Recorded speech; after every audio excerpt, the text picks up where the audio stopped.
So, my next video is going to be huge. Probably my largest project yet. It's threatening to be feature length or more.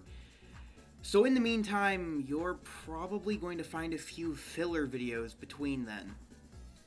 This is one of those videos.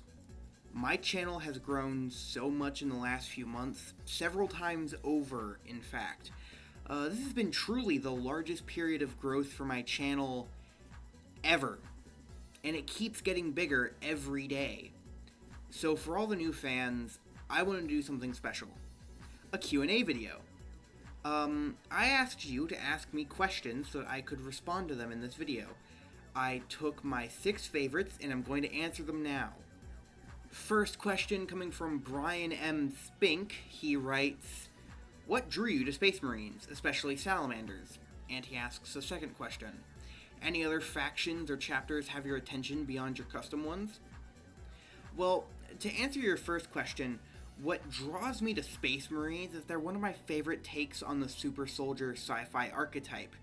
They're brainwashed child soldiers of a theocratic fascist government, with their humanity drilled out of them by intense psycho indoctrination, and yet there's still a sort of humanity to them. They still have an individuality. They still have a sense of residual humanity to them, which betrays the stoic, unfeeling badasses that they're portrayed as in Black Library, I mean Imperial propaganda. What makes salamanders especially appealing to me is how they play up that aspect of residual humanity. They live in urban centers and nocturne with the populace instead of being distant and far away from them. They embrace what's left of their humanity and draw strength from their compassion, even if that is slightly undercut by their intense pyromania. Also, I just really like dragons and the color green, if you couldn't already tell. As for other factions and chapters, I really love Tau, if, again, you couldn't already tell, though I plan to make a larger video at some point as to why. As for other chapters, Space Wolves are easily my favorite chapter of Space Marines other than Salamanders. I love their aesthetic, I love their culture, and I really love Bjorn the Fell-Handed. So yeah. Next question comes from Shadow's Sun 1. He asks, "How many layers of irony does it take to get from the crunchy outer shell of a joke Nazi to the soft, squishy core of actual bigot?" In other words, when does an ironic racist just become a regular racist? To me, there isn't really a line, at least not one that can be easily defined. Let's look at a joke Nazi, somebody who just repeats Nazi talking points but with a veneer of sarcasm and irony. And let's also look at a real, actual Nazi who actually believes those things. The joke Nazi just said some racist shit, like, he makes a 1350 argument.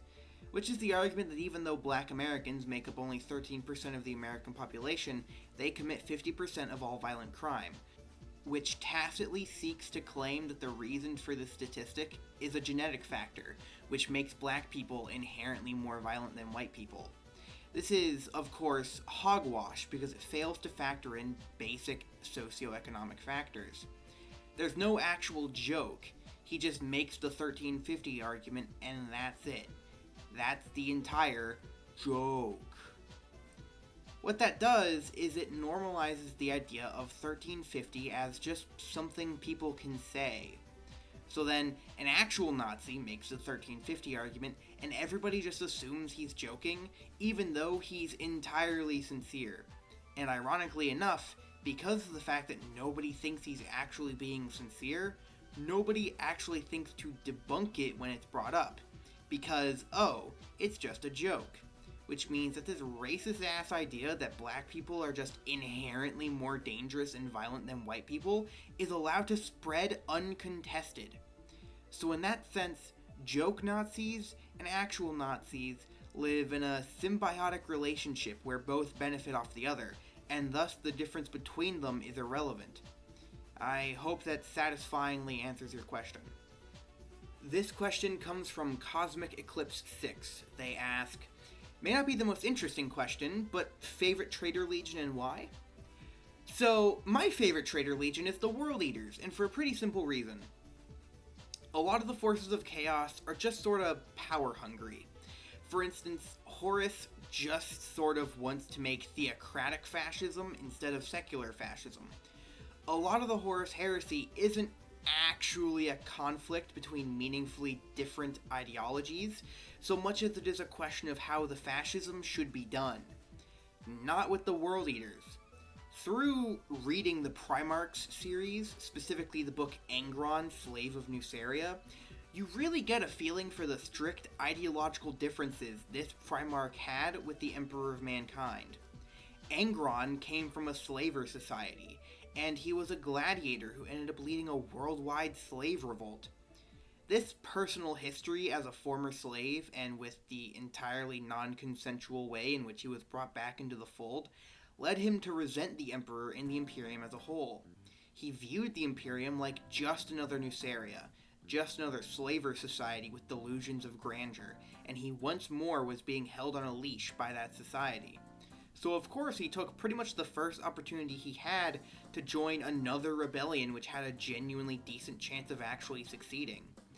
I find this really fascinating because it shows a much more sympathetic and understandable side of the followers of Chaos, who are all too frequently simply characterized as generic villains for Space Marines to shoot. Next question comes from RHD Miniatures. He asks, what would be a large or small scale change you'd like to be applied to any Xenos faction? Anything you like. Lore, models, designs, etc. As long as it's not an Imperium or Chaos faction. I have an answer for basically each Xenos faction, so here we go. Eldar. Give them new models. Seriously, Eldar players have been using the same named character models since 3rd edition. It's frankly getting ridiculous. Just give them a new model line. Orcs. Just stop making Gazcool such a fucking jobber. He's supposed to be the biggest badass war boss to ever live, the prophet of Gork and Mork. He's supposed to be the Sauron of the orcs, but instead he gets beaten about as easily as Sauron, actually. The fact he basically loses every time he's featured in a story isn't doing this great character justice, and this extends to the entire faction. Tau. Stop trying to make them grimdark. You keep adding in grimderp elements to make them more in line with the other factions, but it just doesn't work. It's antithetical to what makes Tau interesting and fun in the first place. Tyranids. Just repeat what I said for the orcs. We're supposed to believe that the Tyranids are this cosmic threat that kill all in their path, and will eventually probably kill everything in the galaxy. Yet they keep losing every time we see them. Stop that. This universe doesn't just exist to be a stomping ground for Space Marines to walk all over everything. And Necrons. Actually, no, nothing to fix. They just got new models, they're gearing up to be the big primary antagonist to the Imperium, which is exciting. It's genuinely good to be a Necron player right now. Too bad every other faction gets treated like shit. Next question! This one comes from Trapped Turtle. What is your dream tabletop battlefield / scenario for 40k? Frozen alien landscape? The dark streets of Kamarog? What matchup? Well, what I think I'd want is a sort of beach landing type thing. So one player is sort of set up on a hill, a defensive position, while the enemy player has to charge up the hill to secure it. I like that sort of asymmetric scenario. It's a lot more tactically realistic. Actual battles aren't just two armies lining up on opposite sides of a field and shooting at each other. Even though I sort of know the game isn't balanced around that style of play, as for the matchup, I definitely go for this particular scenario, Imperial Guard on defense and Death Guard on attack. Not just because I love playing Death Guard, but also because it's funny to see this, grinding advance of Nurglites charge up the board. The final question comes from a patron over at my Patreon exclusive Discord server, which you can now join for only $1 a month. Give me your money! Lucifer King asks, what are some of the worst pieces of lore you've seen in Warhammer 40k from either the codices or the Black Library books? Oh boy. So, there's a lot. In terms of codices, I really don't like a lot of early Black Templar lore. You know, back when they used to get their own individual codices. The idea that a chapter can exist without the use of any psychers at all, not even navigators and astropaths, is so patently ridiculous as to not even really be worth mentioning. So of course, in later editions, they walked pretty heavily back on that, and now Black Templars just don't use any psychers in combat roles, which makes much more sense. As for Black Library, my biggest lore issue isn't really an individual moment so much as a long-running pattern. I really hate how there's this underlying idea within both Black Library as a studio and within Black Library novels that every faction exists only in so much as they interact with Space Marines. Imperial Guard, Inquisitors, hell, even like Imperial Knights to a certain extent. They exist wholly within the universe, in the minds of Black Library, as background characters that exist to ooh and ah whenever Space Marines do cool things. Xenos factions exist entirely to be butchered by the literal billions by Space Marines. And Chaos factions are just generic evil bad guys to contrast the noble and heroic Space Marine to. Which also wraps back around in how much I hate how Black Library so flagrantly glorifies the Imperium.